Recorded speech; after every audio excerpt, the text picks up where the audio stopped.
Rebonjour.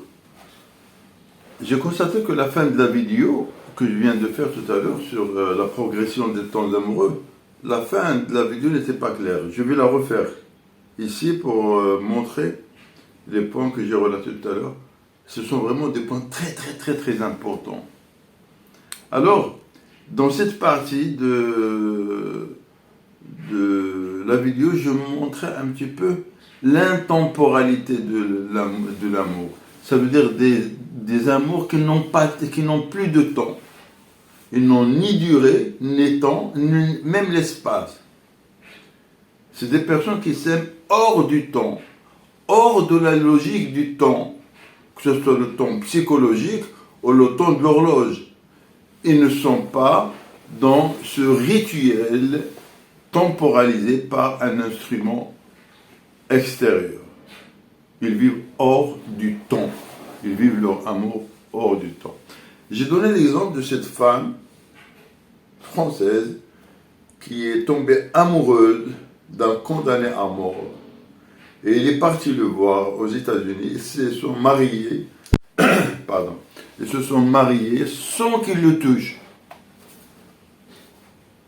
Et il l'aime d'une manière très folle, follement, si vous voulez. Il l'aime. Il ne le touche pas. Il ne le voit qu'une fois tous les ans. Ils s'écrivent, mais il n'y a pas de temps. Parce qu'il ne sait pas quand est-ce qu'ils vont l'exécuter. Il est dans les couloirs de la mort. Il ne sait pas quand son existence sur Terre finira. Mais elle est sûre, persuadée que l'amour qu'elle a pour lui ne finira pas par son exécution. Ce sera un amour éternel. Donc un amour éternel, c'est un amour qui n'a pas de temps. Il n'a pas de durée. Cet exemple est très important pour qu'on comprenne comment fonctionnent les individus par l'intermédiaire de temps pour être proche ou être avec ceux qu'ils aiment. Parce que le temps est une donnée très importante pour les personnes qui s'aiment. À quel moment on est ensemble, à quel moment on ne peut pas être ensemble, et à quel moment on va re-être ensemble. C'est cette succession de temporalités qui donne au sentiment amoureux des morcellements physiques. Ça veut dire d'un temps à l'autre, pas des morcellements dans le cœur. Vous avez Ulysse dans l'Iliade de Homère, un poème qu'il faut lire. Ulysse, il va s'absenter de Pénélope, il va quitter sa femme Pénélope pendant 20 ans. 20 ans. 10 ans pendant laquelle il fait la guerre aux Troyens, et 10 ans pour retourner voir Pénélope. 20 ans, c'est une temporalité qui n'est pas négligeable. Ça s'est passé au 7e ou 8e siècle avant notre ère, mais les choses méritent quand même d'être saluées. Je crois le 8e siècle. Je ne me rappelle pas très bien de la date, mais c'est pas grave. 20 ans d'absence. Une chose qui est encore formidable sur l'intemporalité de l'amour, c'est cette histoire qui est arrivée qui a eu lieu à Montpellier.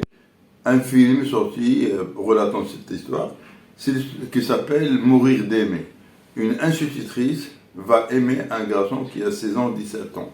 Il va être emprisonné, puis après il va avoir des emmerdements, il va avoir des problèmes. C'est au temps de Georges Pompidou, oui. Et malheureusement, à la fin, elle va se suicider, cette dame. Alors, analysons comment ça s'est passé les choses. Ce que le garçon, il a 17 ans. Et c'était un détournement de mineur. À cette époque, c'était considéré comme un détournement de mineur. Le coupable, entre guillemets, passe au tribunal. Il a eu, je crois, 1 an, quelque chose comme ça, d'emprisonnement. Peu importe, il a passé la prison, il est sorti, ils se sont retenus ensemble. Puis après, bon, les histoires étaient très compliquées. Elle est morte. Qu'est-ce qu'elle a fait cette dame? Au lieu d'attendre que ce garçon ait la majorité, c'était 22 ans, 21 ans, je crois, à cette époque, ben, il a renversé la succession des jours de l'enfant. Au lieu d'attendre quand il aura 24 ans, il a pris comme quoi maintenant il a 24 ans, 25 ans. Il l'a mis dans une situation de quelqu'un qui est adulte. Il a fait une progression, mais à sa manière.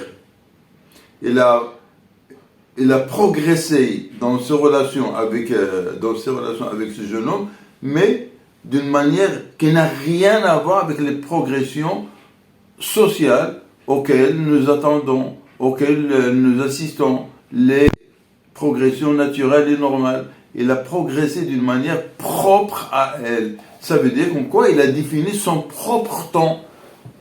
Il a défini son propre temps.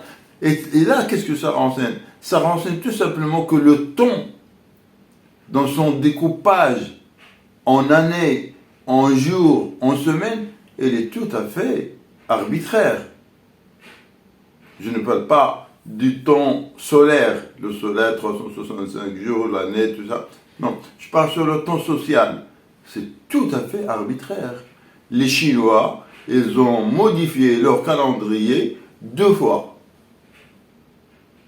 Napoléon, il a créé la semaine de 10 jours pour mettre fin à l'existence de ce dimanche qui est un petit peu le nœud du rapport à l'église. Ben, il a fait une semaine de 10 jours.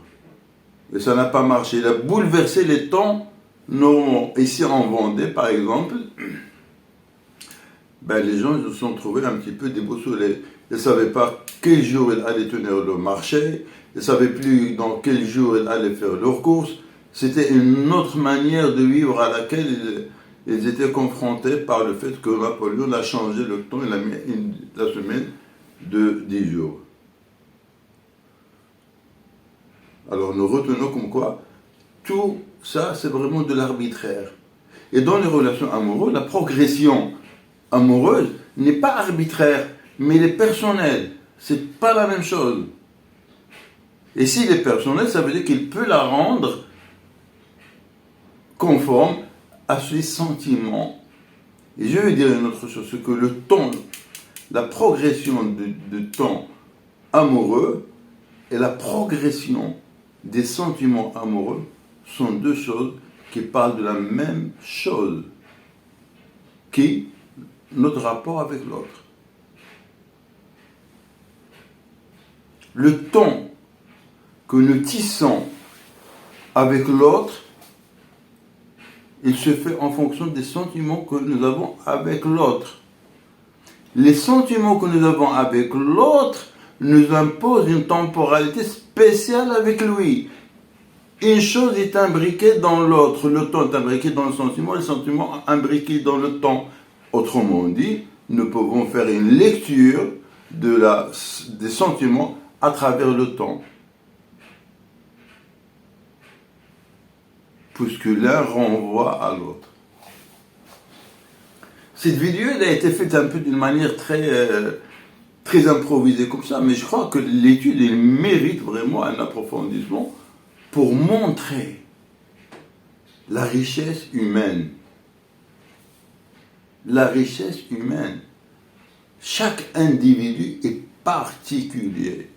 Chaque individu, il définit ses sentiments, donc ses temps amoureux, ou bien il définit ses temps amoureux en fonction de ses sentiments. Et le contraire. Je reprends. Chaque individu définit ses sentiments en fonction de certains plans temporels, un emploi de temps, journalier, semainier, mensuel, autre, en fonction de ses sentiments. Et en fonction du ton qu'il dessine pour l'autre, on peut lire la nature, le degré, l'intensité, les modalités de ses sentiments.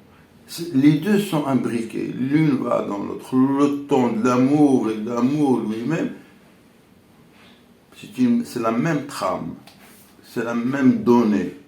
L'une offre une lecture sur l'autre. Et réciproquement, l'autre renvoie une lecture sur l'une. Je vous souhaite une belle journée. Merci beaucoup. J'ai beaucoup aimé cette vidéo sur les temps, la progression des temps amoureux, parce qu'il est riche. Il a montré, pour la première fois, moi je me rends compte à quel point les individus ne se ressemblent pas. Ils ne se ressemblent pas. Personne ne ressemble à une autre personne. Et ce qui est beau, c'est les sentiments amoureux ou les sentiments amicaux, parce qu'eux aussi ils ont leur force. Ce sont ces sentiments qui nous relient. Au-delà des liaisons qui s'établissent entre les métiers. Je suis professeur, mais j'ai besoin d'un boucher. Le boucher, il a besoin d'un professeur. Le boucher, il a besoin d'un cordonnier. Le cordonnier, il a besoin d'un vendeur, d'un boulanger, par exemple. Ces relations-là sont un petit peu imposées par notre existence. Mais le choix des personnes qu'on aime, le choix des personnes avec lesquelles on désire être, c'est tout un monde. C'est tout un monde et chacun il a une manière spéciale à lui. Je vous remercie et à la prochaine fois.